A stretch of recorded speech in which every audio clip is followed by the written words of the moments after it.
Hello, my name is Professor John Benjamin. This is Game Design at West Virginia Wesleyan College.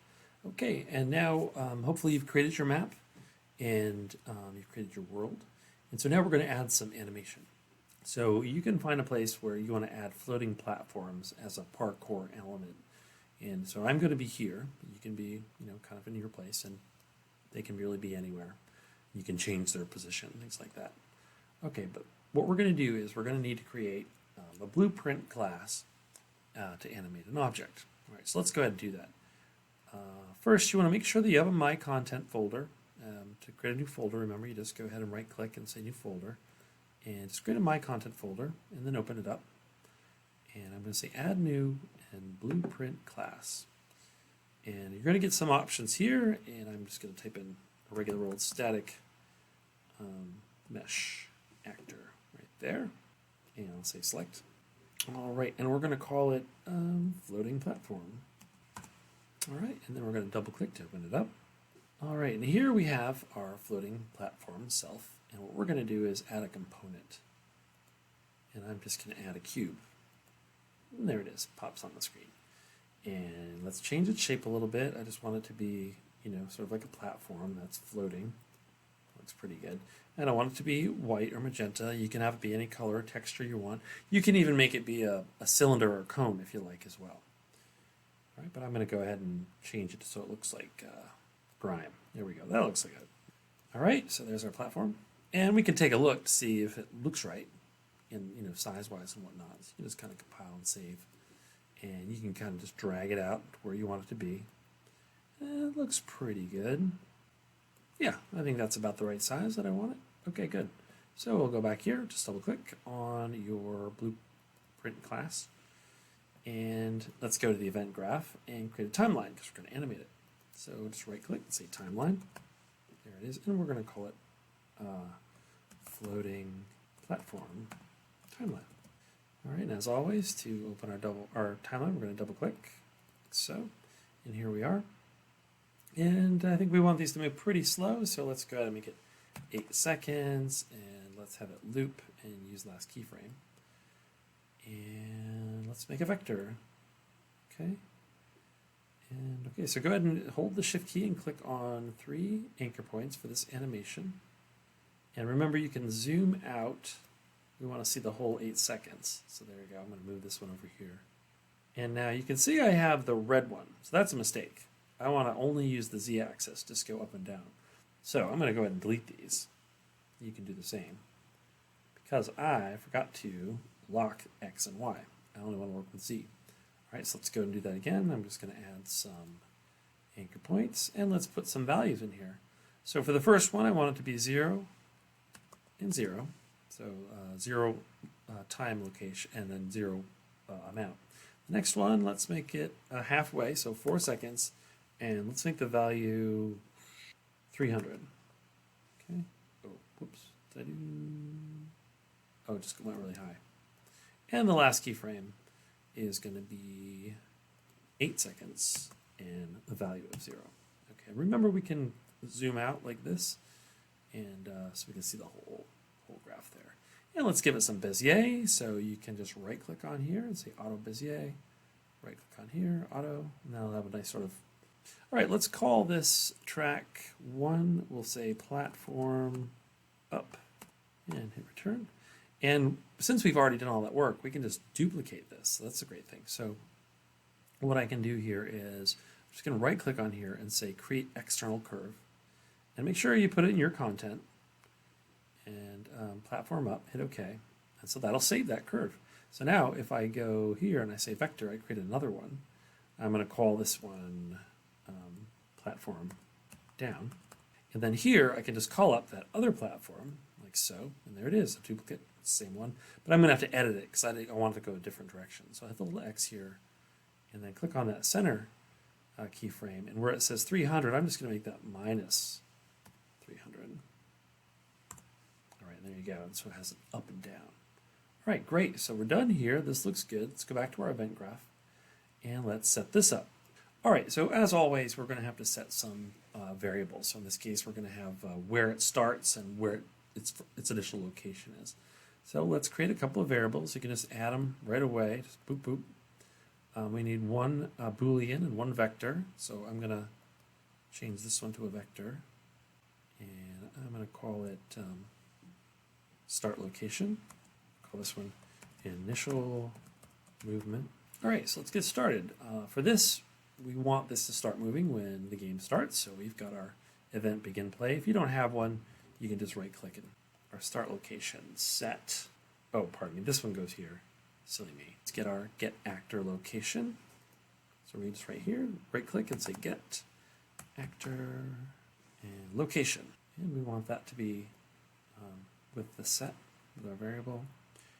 And okay, so then our set will then go to our timeline. All right, let's drag in our initial movement, and that'll be a get. All right, we're going to need a branch. Okay, and initial movement, set our branch there, vector minus vector. All right, I'm just going to duplicate that. You can just go ahead and say Control C, Control V, you get two of them.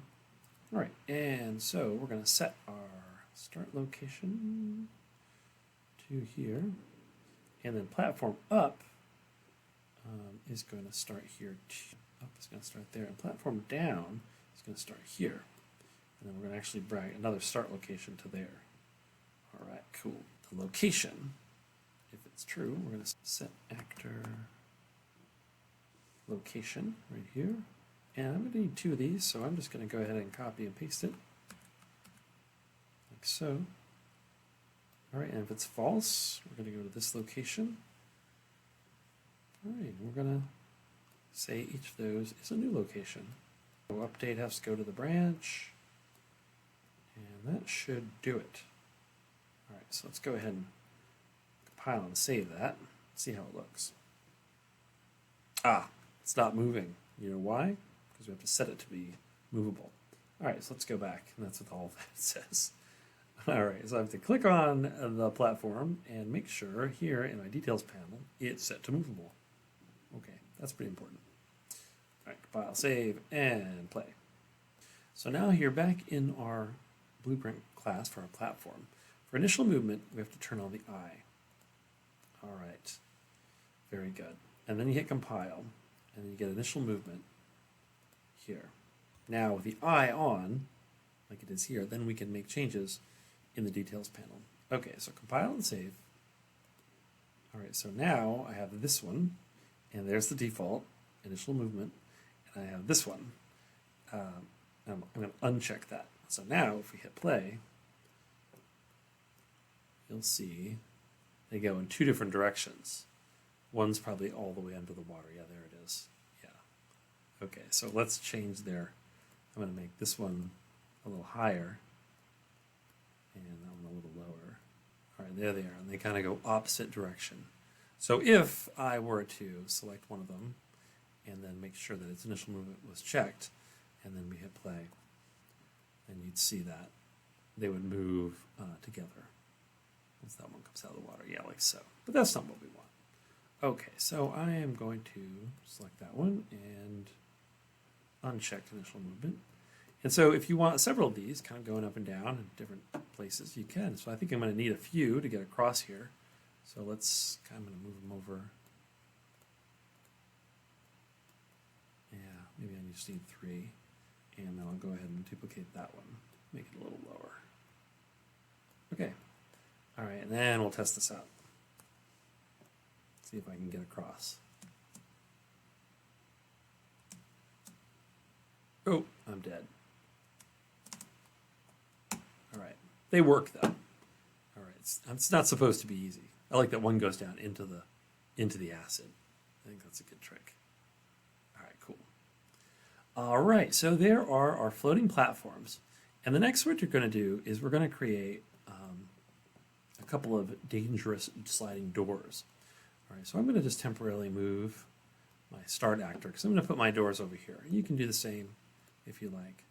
Just going to go and move them over here so it's a little more convenient. Whenever I hit play.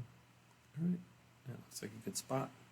All right, so what I'm going to do now is we've got this floating platform, and we did all this work for it. And I want to do something similar, but a little different, by creating doors that slide like this. So I'm just going to go ahead and duplicate it. All right, so I'm going to say right click and duplicate, and I'm going to call this sliding doors. All right, I'm going to double click on it. I'm going to go to the viewport, and I don't want this platform to go up and down. I want doors that'll slide, but it's very similar. It's a cube. So first thing I'm going to do is just rotate it this way. All right, and then I'm going to give it a better surface that looks more like a door. So I'm going to look for steel, burnished steel. That looks good. And I'm going to make it bigger. So let's go 4 by 4 by 0.1. Yeah, that looks like a big scary door. Okay, that looks pretty good. Maybe we'll make it thicker too. How about 0.5? Yeah, okay. All right, so now I'm just going to compile and save that. And I'm going to drag it out onto my stage here and see if this is really what I want to work with. All right, first of all, I want to turn it. So I'm going to turn it here, right? So I'm just going to go, and you can kind of see it turn. That's not, I want to turn it more than that. So we're going to go full, yeah, it looks like that. That looks good. All right, and I think it needs to be wider. All right, so let's go scale, let's make it 7. Let's make it 8. That looks good. And then this door will slide. Oh, I see it's off a little bit. It's rotation. Okay, let's make that 90. And this one 90. And that one 0. All right, let's see how that's slide. That's right. That's what I want to have happen. Okay, cool. All right, so now back here in our blueprint class, I want to have some spikes on here.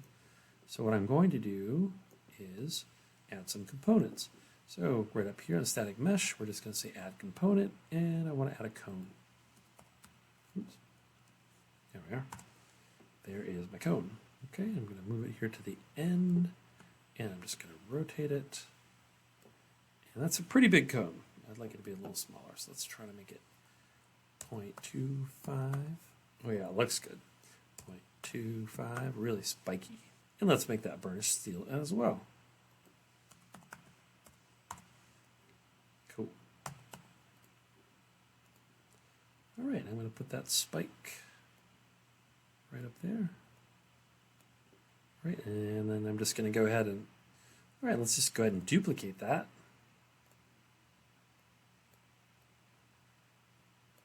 And we'll make another one.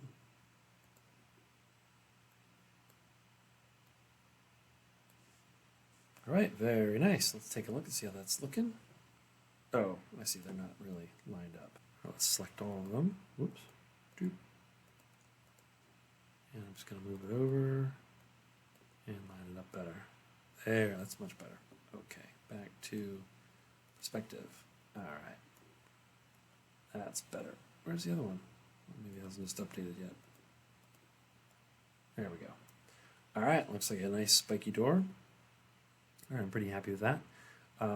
Okay, but now watch this. If we compile and save and hit play. Oh, it's got to be movable. Yeah, keep forgetting that. So select your door out here, and then in the details panel, make sure it's movable. Okay, then hit play. All right, so now see, this is what we don't have happen. It's moving like the flotation one. So they're moving on a z-axis, but I want it to move on the y-axis. All right, so let's go back out of there, move back into here, and then we're going to go to the event graph and open up the timeline. All right, and so what we have here are two curves that are on the z-axis, which we don't want. So we can just simply hit the X here to edit these, and I'm just going to delete these all 3 anchor points, which you really need to do. So do that, and then down here do the same thing. Delete, delete, and delete. Okay, and now we're going to lock up Z and X, and we're going to put on some Y. Oh, and I think I only want it to be 2 seconds. The door should be quick. All right, so let's go ahead and change this from 8 to 2. There we go. And how far do we want it to move? let's say 200. So we'll make that 1 and 200. Make this one 0 and 0. And this one should be 2 and 0. All right, and of course we can duplicate that and inverse it like we did last time. So let's just go ahead and right click here, say create external curve. We're going to call this one door left. Make sure you put it in your content.